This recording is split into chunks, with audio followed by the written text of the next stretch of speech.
Alright, so let's dive into Juno's training so we can stay consistent at home. Whenever we're working with Juno, we want to make sure to reward the behaviors we want to continue to see. That's going to increase the rate of those behaviors. So listening to our commands and just overall doing the right thing, especially because she's a young dog. We want to make sure we encourage those behaviors from her. We also want to follow through with the training equipment to discourage any unwanted behaviors from Juno. So that's like not listening to the commands or chasing, the livestock at home, things like that, chickens, all that fun stuff. So let's dive into her prong collar. This is the collar that you're going to hook her leash to, and how we're going to take that off and put it on. We are going to pick any link in the collar and we are going to slide the link down and pop the link apart like this, and then we're going to squeeze it together like so. So again, that's just kind of sliding the link. I know it's kind of hard to see because it's a little quick, but popping the link apart, and then you can't just try and halfway put it in. It won't like slide down. We do have to pinch it together, and we put this around Juno and then we pinch it like this, and then we'll rotate it to where the chain is on the top. We also attach the leash to the D-ring. So whenever we're working with Juno, I recommend starting off everything with a leash. This is going to help us guide her to her new commands in the house. That way she's not so overwhelmed and gets a little confused. We will also use the remote collar, but we want to make sure we help her as much as we can with that leash guidance. So there should not be constant tension on this leash whenever you have Juno out on, a walk or working on a command. We only use this as needed as a reminder, as a pop and release. For example, let's talk about loose leash walking. So maybe the first time we have her around our chickens, we have her in a heel command, so it's nice and structured. When she's in a structured command, she's less likely to do impulsive things because she knows what she's supposed to be doing, and that's walking next to us. So the heel command means walk next to us on a walk. If she decides to go forward or show too much interest in, for example, the chickens at home, we would say no, pop the leash and remind her heel. That's going to be the pattern. It's going to be no, we're telling her what behavior is not appropriate to do at that time, follow through with the collar, little pop and release, and then we remind her what is appropriate to do, and that's heel. Now when she is in the heel position and she's walking with us and she's doing a really good job, good heel, we're going to praise, pet, and give treats. That way we encourage her to continue to do the behavior we're asking. So that is how we're going to use this collar. Now you can use it for all the other commands as well, but that's just the example with the heel. Then we have the remote collar. So let's turn this on real quick. We have the red dot right here. That is a magnet. The matching magnet, the on-off key, is on your remote itself. We're going to touch these two together and you're going to see a green light flash. That green light lets you know that it's on, charged, ready to go. Then we have the on-off button in the back. We're going to push and hold it until the screen lights up. And then we're going to see the number 25 on the screen. We are going to focus on the black S button today. I'm going to show you all the other features of the remote collar at the very end of the video. So that's the on-off and the level she's on. So we're going to use the black S button. Now, we are going to use the prong collar and the remote collar hand in hand when we're showing her our expectations. Now down the road, you can pick one or the other. I personally like the remote collar because it allows us to build that communication without needing the leash in our hand all the time, but you use both to start, because we always start everything with leash pressure first and then we add this later. So let's say same command, we're working on heel, she's doing a good job, but all of a sudden she gets too excited or tries to walk forward, whatever the case is. She's not really paying attention to our command heel, which means walk next to me on a loose leash, no tension on the leash. We will say no, push the black S button, and then remind her to heel. So I can feel that stimulation, but it's not anything crazy, and it's just enough to get her attention and redirect her back to what she's supposed to be doing. And then of course when she's doing a good job, good heel, good job Juno. We praise, treat, reward that behavior because we want to encourage her to do the behaviors that we're after. So that is the heel command. Then we have sit. If we ask her to sit and she does, great. Now if she is a young dogs like to get around commands sometimes. So if she starts walking around and not really sitting, no, sit. We're going to say no, push the black S button to follow through with our command, and then we expect the command. That is going to be the pattern for all the commands if she chooses to not obey them when we ask her to do it. And again, we're going to be fair. We're going to reward her when she does do the commands. So sit, for example, sit means stay until she's told free or heel, right? So free means she is no longer in a command. She is released from that duty. So for example, with door manners, when we have her sit, we open the door. We can either go through first or we can walk through the door together, whatever's more comfortable for you in that situation. So we have her sit. As we're opening the door, I like to give her a little verbal reminder, sit. Stay is implied because we have that released word free. So you don't have to say stay, stay, stay. It's implied.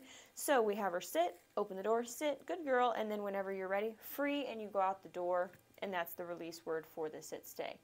And then we have down stay. So down stay is a little bit more of a longer duration stay. This is where she needs to be laying on the floor the entire time of the stay. Again, stay is implied with the stay commands of sit, down, and place. So with down, we have her lay down. Now, if she decides to not lay down, we ask her to follow through with the remote collar. You can also give a little leash tug towards the ground. You do not have to go all the way to the ground with your hand, but just a little, hey, remember I asked you to lay down. You need to lay down when I ask you to. And then when she does, great. As we are backing away or as distractions are happening, we're going to give her that verbal reminder down. What that does is it gives her a little cue of, oh yeah, I need to stay in this position. And it's just once in a while when there's distractions or when you're leaving her. So if you put her in a down right here, before you leave, reminder down. Because she's going to see you walking away and assume it means to go with you, right? Because dogs tend to follow us. So we want to make sure we give her that verbal cue down before walking away from her. And then, of course, we tell her free when it's time to get up. So we don't free from a distance with the down or the place command because we want to let her know that it's a really solid, strong stay. So we always go back to her, good down, praise, reward, and then we tell her free. This is going to create a really strong stay that she understands I'm not supposed to get up until they come and release me, until they free me. So it's going to, again, implement that strong stay. Now let's talk about place. Place is very similar to sitting down, but instead it's a boundary stay on a bed. So she can stand, sit, lay down as long as all four paws stay within that boundary. So when we're first reintroducing her to the chickens and whatnot and what she likes to chase and kind of have that prey drive with, I would recommend either practicing down or place while on leash so that she knows these things around me are not to chase, they are just to coexist with, right? And then of course we're rewarding her. When we reward on place, we try and put the treat on the bed because again we want that boundary to be the positive zone, and with down we reward low so she gets rewarded in the down position. And then of course we free to release, we always go back to her, good job, good place, or down, whichever one you're practicing, and then we tell her free. We don't free from a distance. We don't call her to come to us from a stay command. Instead, we practice come when called. So that come when called is where we have her free. She's out, she's sniffing, she's distracted, and we call her to come to us. You can say come or Juno come. Her job with that command is to stop what she's doing and come to us, sit and get her reward. Now, as she's coming to us, good, we encourage that behavior. We're praising the action of her running to us. So Juno, come, she starts coming, good job, good girl, we have her sit, and then we reward. And then we tell her free, and we go on. Now, let's say she doesn't come back when we call her. No, come, and you repeat the command. So same thing if she gets up from the down or gets off of place. No, repeat the command, put her back in the command. But again, for come, if she doesn't come to us, we follow through, and then when she does come to us, we still need to reward because we're trying to create that positive reward history with coming to us when she's needed. And then we have leave it. Leave it means don't grab that. Again, you can use this for food. You can use this for other things, toys, animals, things like that. If she shows too much interest in something, leave it. If she doesn't leave it alone, leave it. Or you can say, no, leave it. Follow through. We're following through with this collar. And then, of course, when she does what we're asking, again, reward. I know I've said that a couple times now, but it's just important to balance it out with following through with the training and rewarding the behaviors we're after. So those are her commands. We have heel, sit, down, place, come, leave it, free, and then, of course, good girl and no. So you want to stay consistent whenever you're working with her. You want to have fun. And now we're going to show you Juno's commands in action.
Customer service if you want some.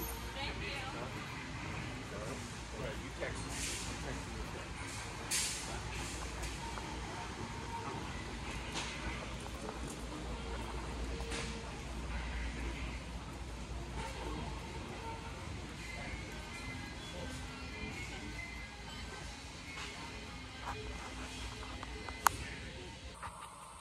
Down.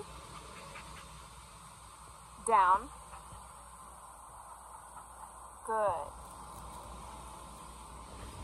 Good. Down.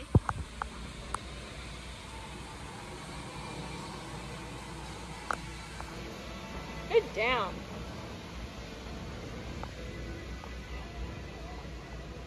Good down.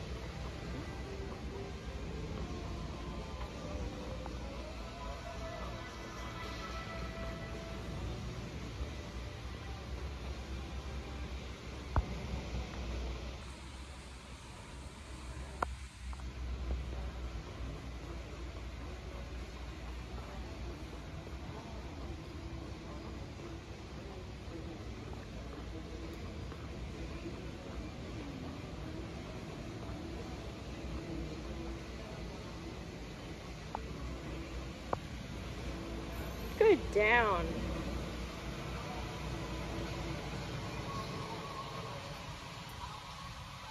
Good job. Good down. Free? Free. Good girl.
All right, let's go over the other features of her remote collar. So we know how to turn the collar on, now how to turn it off. We're going to take the red dot, tap, tap, it's on. Then the big button in the middle, the on-off button, push and hold, and that'll turn it off, right? Yep, and then push and hold, and that'll turn it on. This little tiny button over here changes it from momentary to continuous. You do not need to worry about this button, so I'm just going to get it out of the way now. Basically, when I push down and hold the black S button, that's going to stimulate at 25. Even though I'm still holding the button, it's just a momentary stimulation. She does not need a continuous stimulation right now. The red button, this is for emergencies only. This is a boost feature. So you see it goes up plus 25 to level 50, that's going to give her a big old boost, right? So that is for emergencies only. Let's say for some weird reason she gets out and she heads towards the road and she's not coming back to us. We're calling her. We're like, no, Juno, come. This is to help stop her in her tracks, because at that point, is she overstimulated and she is able to ignore this? It's kind of like adrenaline, right? If her adrenaline's pumping, she might be able to tune out level 25. So this is just a temporary boost to get her attention back on us. We have not needed this at all in her current training. I don't think you will need it, but you have it just in case. T button over here. That is vibrate. That is going to help us with a couple of things. One, before we put this collar on Juno, push vibrate a few times to make sure we did turn this on. In fact, because I have had times where I'm like, why aren't they responding to the collar? What's going on? And the collar's not on. So we want to make sure that it's on. Now later down the road, I'm talking a few months from now, you can maybe use this as a warning button. Like, she's doing really well with training, but she made a tiny little mistake where she's like, oh, hey, she really shouldn't do that. Hey, like, don't do that. And you give her a little warning vibrate buzz. And then we have the on-off button is also a flashlight. So if you tap, tap again. Now, Juno does have very thick hair. I don't know how well this flashlight is going to show through that hair, but you have that option. Again, it's on the back here. So if you go to turn off the remote and you don't hold it long enough, you will activate the flashlight. You do have to push and hold that button until you see the screen go from lit up to blank. And then we have the charging port right here on the back. But first, I'm going to go over how to adjust the level. So, level 25 is what's working for Juno right now. This can adjust as dogs learn and grow and get better at training and get more exposed to distractions. The level might need to go up or it might need to come down. It just depends. This is what works for her right now at her current stage in life. So, how to adjust that? We see this dial right here. It's not moving anywhere because the 1D at the top is solid. What we're going to do is push down and hold that. Now the 1D should be flashing, and you can turn it down, you can turn it up as needed. I try and do this in increments of 5. So if 25 seems like it's too much at home, turn it down to 20. If 25 doesn't seem like it's enough, turn it to 30. How do you know this? If you're having to push this over and over and over and over again an excessive amount, one of two things is happening. One, she doesn't care. She's not feeling it. We need to bump it up because the environment is more distracting than what we were able to train around, so we need to increase the level. Or we're pushing too much and we need to go back to a little bit of leash stuff. So we have to kind of figure that out. Once we have it to the level we want it, we are going to lock it in place, and then we're good. Now, if it's too high and you need to turn it down, you'll notice because she will get a little bit more dramatic with her responses. It shouldn't scare her in any way. It should just show her, oh yeah, I need to do that instead. So back to the charging port. This one has one over here. Now this collar is completely waterproof and has a 2-year warranty. But to go back to the charging, make sure that these are closed when you put it on so that it keeps the electronics safer from dirt, debris, and moisture. When she's wearing it, so she can get wet, she can wear it, that's fine. But let's say she goes swimming or gets really wet from rain or a mud puddle or something. We don't want water to get trapped because the way this has to fit, it has to fit snug so that these two connections weave through her hair and are actually touching her skin.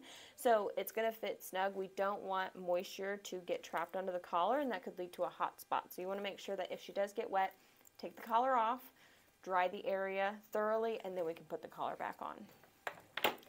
So you can charge it probably every other day, and it should last on the charge so long as we're turning it off at night. This is the charger. It'll charge both the collar and the remote at the same time.